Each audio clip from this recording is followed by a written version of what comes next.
તો આજે આપણે બનાવીશું દરિયાની ખારી ભાજીના ભજીયા. તો હા ફ્રેન્ડ્સ, આ ભજીયામાં છે ને સોલ્ટની પણ જરૂર નથી, બહુ ફાઇન લાગે છે. અને મોસ્ટ ઓફ આ ગૌરી વ્રત હોય ને ત્યારે બનતી હોય છે. અને ગૌરી વ્રતની આગળ પાછળના ટાઈમમાં આ ભાજી મળતી હોય છે માર્કેટમાં. તો પહેલાં તો હું મરીનો પાવડર કરીશ, મારે થોડો વધારે કરવાનો છે. હું કન્ટેનરમાં ભરી દઈશ, વધારે મરી પાવડર કરી દીધો. મિક્સર જારમાં આ રીતે મેં મરી એડ કર્યા અને મરી પાવડર કરી દીધો. મેં એક ડબ્બીમાં ભરી દીધું. તમે આ રીતે સ્ટોર કરી શકો છો વધારે પાવડર બનાવીને.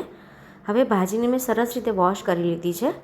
મિક્સર જારમાં આપણે એડ કરી દઈશું ભાજીને અને પલ્સ મોડ પર એને આપણે ક્રશ કરીશું. ટોટલી બહુ ક્રશ નથી કરવાની, ફૂલ ક્રશ આપણે એને પલ્સ મોડ પર થોડી થોડી ક્રશ કરવાની છે, જેથી થોડીક આખી રહેશે અને થોડીક આવી રીતે થઈ જશે, ક્રશ થઈ જશે. હવે ઘઉંનો જાડો લોટ જે લાડવાનો હોય એ એડ કરવાનો. તો મેં 2 કપ એડ કર્યો છે. સાથે મરી પાવડર થોડા વધારે પ્રમાણમાં એડ કરીશું, કારણ કે આમાં બીજા કોઈ મસાલા નથી એડ થતા.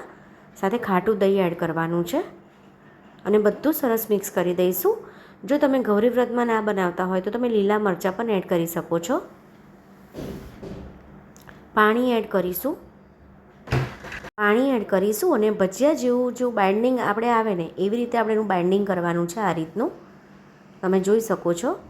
આ ભજીયા છે ને ખાવામાં બહુ ફાઇન લાગે છે.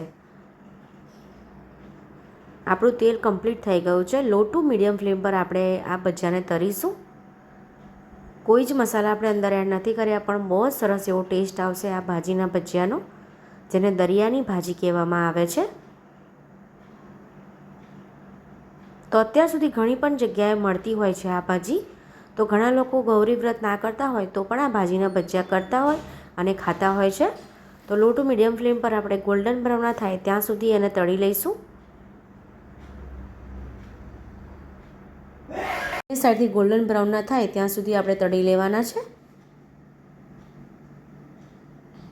તો તમે બીજા બધા મસાલા એડ કરી શકો છો. ગૌરી વ્રતમાં ના બનાવતા હોય તો બીજા બધા મસાલા એડ કરી શકો છો. ગરમ મસાલો, ધાણા, જીરું અને જે સ્પાઇસી લીલું મરચું આવે છે એ પણ એડ કરી શકો છો. સરસ એવા તળી લઈશું, બંને સાઈડથી ગોલ્ડન બ્રાઉન ના થાય ત્યાં સુધી. આ ભાજીમાં પોતાની એક મીઠાશ હોય છે, એમાં આપણે મીઠું નાખવાની બિલકુલ જરૂર નથી પડતી.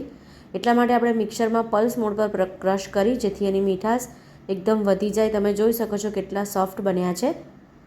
તો આ રીતે દરિયાની ભાજી આપણે દહીંના સાથે સર્વ કરીશું ભજીયાને. તમે જોઈ શકો છો ક્રિસ્પી બહારથી અને અંદરથી એકદમ સોફ્ટ એવા રેડી છે. Thank you so much.